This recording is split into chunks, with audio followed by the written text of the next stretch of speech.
Hello and welcome to the video. This is a first look at this radio here. This is a radio that I think lots of us have been waiting to see. I've only had this a day, so this is very much a first look. But what I want to do is show you how it came unboxed and also take the back off it so that you can see exactly how it comes and what Jumper have done.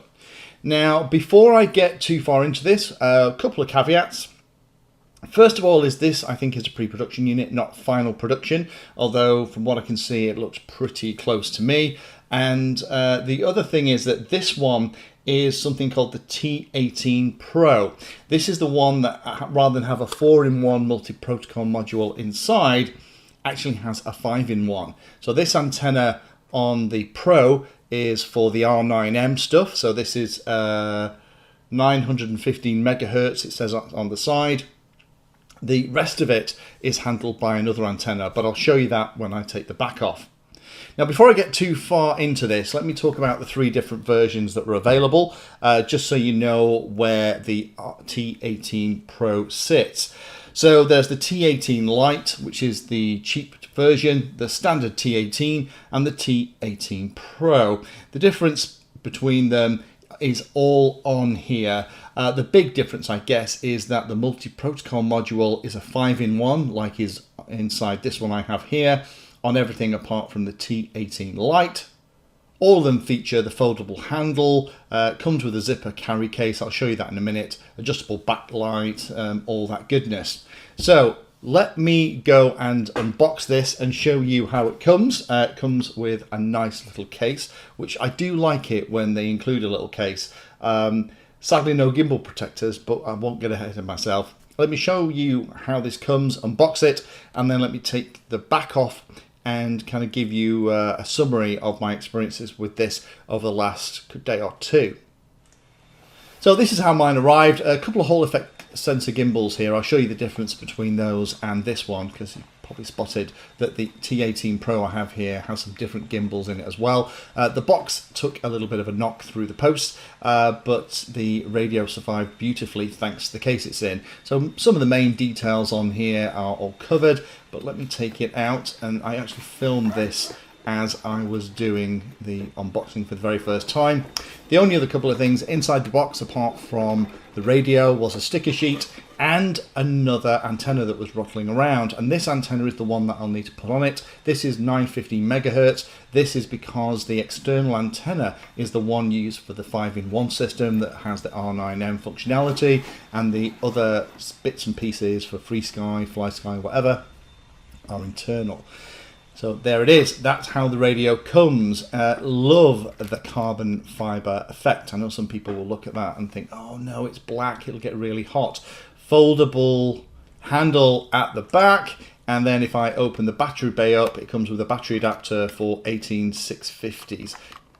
And in the box, you also get the neck strap, and you get some additional springs and some other pieces for the gimbals as well. So let me put some batteries in this and show you how it all fires up. Just charge some 18 650s. Inside here, let me go through some specs while I'm doing this. So this is an STM32F4 based processor. Has a 4.3 inch screen, 480 by 272. Includes touch by the look of it. Touch won't be supported until OpenTX 3.8. It'll run Jumper TX and OpenTX. It's running OpenTX as supplied. Has the wheel navigation button, has really nice gimbals. I'll talk about those in a minute. The spring tension is kind of medium. You are going to have to pop in the little bit of foam that is in the case to stop the battery pack rolling around. It is shipped with also things like CRSF support, which is really good. Telemetry is fully supported, just like all the other Jumper radios, just like all the other stuff with the 4-in-1. Has haptic feedback. A nice loud speaker, standard JR module slot with full speed inverter, so if you do want to use something like Crossfire, you absolutely can. 6 flight mode buttons across the top, and a 2-color LED status display in the middle. So I power it up for the first time, OpenTX, and there we are, we're in the menu. Everything looks beautiful. SD card is installed, everything's on there already. We've got all the same kind of controls you'd expect, the sliders, the rotatory controls. So if you are a fan of the T16, this will look very familiar, but there are a couple of changes. Obviously, big changes here are the small layout. We have dual power buttons now. The navigation is identical with all the buttons in the same place. There's lots of LEDs behind each of these displays, which in lower light conditions, if you're not sure which is which, well, I guess will help you find them a little bit easier. To be honest, I tend to just use the sticks as I'm flying. But you can see here that there's a lot of backlight, a little bit of light leak inside the case. When you're looking at it in a dark situation, that's that light leak from those LEDs under the carbon fiber effect faceplate do go everywhere. The screen is very, very clear. The rotary control has a little bit of extra play that I hope I can get rid of with a little bit of adjustment, but everything is feeling and working really nicely. In terms of the switches, let me just show you those. So unfortunately we have the same sliders that have been on all the other radios. I'm not a massive fan of those sliders. Things like the Triumph is better. 3-position switches everywhere apart from at the back. We have the 3 positions all there, momentary control. Both of the rotaries here have middle detents, reasonably solid detents, and then you have the 6-position switch here for things like Pixhawk and APM and stuff. But it actually feels really, really nice in the hand. On the top, we're going to have one USB port. That's it. So I'm guessing there's no charging of the batteries from the USB port. The handle is foldable, full-size JR bay. And the feel of the radio is very much like the T16. If you like the ergonomics of the T16 with these little rubber sides, then this is absolutely going to feel fantastic in your hands. Gimbals, again, spring tension's kind of medium for me, so it's probably on the slightly firm side, but I know lots of you really like that. Those lights are really quite funky behind it. I do like that. Only on the front though, not on the shoulders. But yeah, first impressions are really, really good. But what I'm really interested in is taking the back off this radio, because what I want to see is how have they done all of the cabling inside. The cabling on things like the T16 has caused quite a few problems. Lots of pilots have had issues with those little cables coming loose, and things like the SD card not working or switches not working. And one of the things that Jumper have done with this radio is they've gone back to more traditional wire connectors. So let me pop the back off this and I'll show you what the inside looks like, and we can also have a look at how they've done that dual antenna for this 5-in-1 multi-protocol module. So let me install some gimbal protectors. This doesn't ship with any, which is a bit of a shame. I've just made some out of a couple of pool noodles. I don't want to damage my gimbals by having a radio upside down. When you have a radio, you should never ever put it face down and rest it on the gimbals. It doesn't do them any favours at all. To take the back off, you need to remove all of the rubber sections. Underneath those rubber pieces is the access to some of the gimbal adjustment screws. Really nice to see. Take out the 6 screws that are obvious and then undo the top. There are 2 additional hex-driven screws that hold the multi-protocol module antenna on, which I guess isn't in this case, is it? It's the R9M module off the top, and then the whole back comes off. And with a bit of firm pressure, it should just lift. Now, normally on a T16, this would lift clear, but I can feel there's a cable. There it is. Ah, okay. So that little flat antenna that we can see on what the back of the radio is the antenna that's going to be used for all the 2.4 communication. And you can see here that the layout is very, very different from the T16. We have the 5-in-1 module in the middle, and then all of the cabling, they've completely got rid of those horrible ribbon cables, with the exception of the screen at the front, which is pretty standard, let's be honest. Everything else is discrete cables. And then we have this thing over here, which is the secondary antenna, or primary antenna, I guess, depending how you want to look at it, which is for Fly Sky, Free Sky, or whatever, which means you have to make sure that it's the 915 antenna that's actually installed on the top, because that is only going to be used, by the look of it, when you're going to use the R9M function. Now, I did also get in the pack a set of Hall effect gimbals. This is what the Hall effect gimbals look like. I'm not going to replace them in mine. The Hall effect gimbals by default have a really strong spring tension.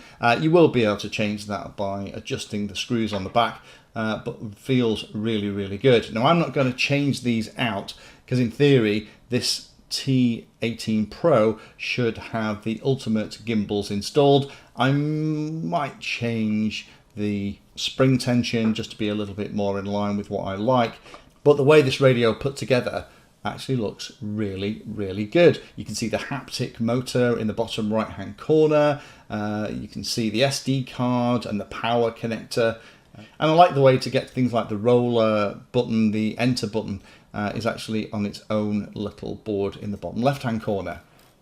So there it is, we've unboxed it and we've taken it apart and looked inside, and so far so good. Let me talk about things that have impressed me in this initial look in the radio. Jumper have learnt an awful lot in the last 18 months from the time that they shipped their first ever radio with all the different iterations of the T16, and it looks like they've put a lot of that thought into making sure that the T18 is a great radio out the box. I do like the look of it. The carbon effect is very nice. It's not to everyone's taste. It will get hotter in the sun, but my wife, when she saw it, her reaction was, wow, that looks really good. So to have a woman say that about a radio controlled radio, I guess that's all I need to say about that, really, isn't it? It has the same slimline ergonomics. So it hasn't got the big pads on the back, so I think it's actually a little bit nicer for pinchers than something like the Radio Master radio that came out recently. It is a relatively thin radio, so if you like the T16 and those kind of ergonomics, this T18 is going to feel very comfortable in your hand. Lots of LED backlighting on this. I don't mind that at all. Some people might find that distracting. I try and find a way to see if I can turn that backlighting off. It's not going to use an awful lot of current, to be honest. Every LED is only going to use about 20 milliamps, but there may be times when you want to preserve battery life. The volume and the brightness on the screen are both very good, both in outdoor conditions. The only issue I had, the volume when it was, as it was supplied, was really high, and every time it went to play a WAV file, you know, like the Welcome to OpenTX or whatever, there was a lot of hiss in the background. Turning that down seems to have helped, but I'll get onto those little caveats in a minute. I like the fact that, that it's medium spring tension. This is probably, as I said, slightly above where I would like it, but I like my sticks reasonably loose. Again, spring tension is adjustable with the springs, separate springs that come in the kit. And the way the radio is shipped, it's got a really good setup of choices and support in OpenTX. So unlike things like Free Sky radios, which these days come with almost everything apart from the stuff they want you to buy uninstalled, this has come with things like obviously the multi-protocol support for the 5-in-1, but also support for things like Crossfire straight out the box as well. So Jumper, you know, thumbs up from me for doing that and actually trying to make sure your radio is as open as possible and communicates with as much of the third-party stuff around that there is now. Last point, I know some of you will ask it, the neck strap, I don't know if you can see that, has 3 kind of little holes in it. It actually balances beautifully from the neck strap. Again, I'm running it with 2 18650s in the back here, and it just sits lovely and level, and I like that. I've started using neck straps a lot more. I used to hate them, but these days I've started to get into them more because I'm hand launching things like wings, and when I'm hand launching I can immediately then put my hand down straight onto the sticks of the radio rather than have to bend down and try and find the radio at my feet. So if you are a neck strap person, you love neck straps, then really good thought. And there's even kind of a hole each side, so depending on the kind of battery that you put in here and the weight of that battery, you should be able to get it sitting pretty level. Only a couple of things to be aware of on this one, really. And again, caveat, because I think this is a pre-production unit.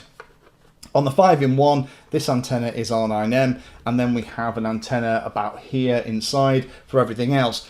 That means that that antenna for everything else is not adjustable, so it is horizontal. So the antennas on your craft should be horizontal as well to give you the best chance of receiving it. If you've got lots of vertically mounted antennas, that isn't going to work really well for you if you're using something like you know, free sky receivers or fly sky or something else. So be aware of that. You may have to move antennas around if you're not going to be using this adjustable antenna here on the top. Again, I talked about the fact that the volume was turned up really high on mine. There's lots of hissing. Just go into the system menu. You can turn the wave volume down. That helps an awful lot here. Same sliders on the corner. These are really meh. I wish they would do the similar sliders to the ones that are on the Taranis radio. That, in my humble opinion, they are the best sliders about. They're beautiful. You can feel exactly where they are. The amount of travel with these and control is a little bit limited. Personally, I'd like a little bit more. Having a slider that kind of rotates like that rather than these, I think would be a nicer choice. So Jumper, if you're watching, if the next version of the radio, the updates, big updates, it has that on it, I will be over the moon. There is a little play on the roller. I'm not sure if you can hear, I'll put it by the... I would like it to have a slightly more positive feeling. Again, pre-production unit, so I can't comment on whether that's going to be on the production units. I've asked Jumper about that, but we'll see how that works. And don't forget to include the little round piece of foam that's actually in the case. You'll have to have that in there to stop it rattling.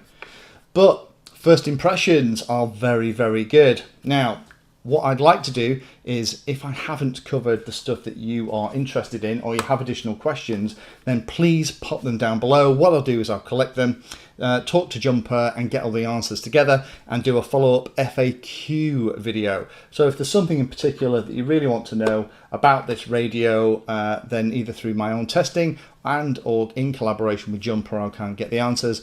I'll do a follow-up and hopefully give you everything you ever wanted to need to know about the T18. Thank you for watching my video and watching right to the very end. If you want to find out what I'm currently working on, you can follow me on social media by searching for Painless360 in the usual places. If you'd like to become part of the inner circle, then you can become a Patreon. Details are in the description and you get lots of additional benefits. Check out the playlist section on the channel too. I organise all of my videos into playlists and it's called something like Introduction to or for Beginners. All of the content is aimed so that you can start at the very beginning and it teaches you that subject, starting with simple principles and moving up to teach you everything you need to know.